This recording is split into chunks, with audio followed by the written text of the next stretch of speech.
అయోధ్యలోని సనేతు గ్రామానికి చెందిన పండిట్ దేవిదిన్ సరయుపరీన్ బ్రాహ్మణ కుటుంబంలో జన్మించాడు. అతను భక్తుడైన పూజారి అయినప్పటికీ రామాలయాన్ని ధ్వంసం చేయాలనే ఉద్దేశ్యంతో మొఘల్ సైన్యం అయోధ్య వైపు వెళ్లినప్పుడు పండిట్ దేవిదిన్ పాండే తన అర్చక విధులను పక్కన పెట్టాడు.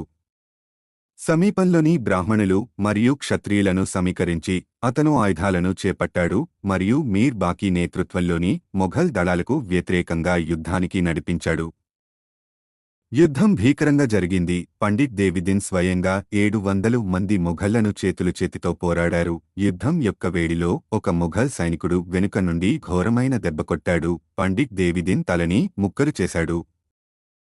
కత్తి అతని తలను రెండుగా చీల్చింది. కాని పండిట్ దేవిదిన్ అతని తలని తన గుడ్డతో కట్టి యుద్ధం కొనసాగించాడు. చివరికి అతను మొఘల్ సైనికుల నుండి వరుస ఘోరమైన దెబ్బలకు లొంగిపోయాడు. యుద్ధభూమిలోనే అమరవీరుడు సాధించాడు.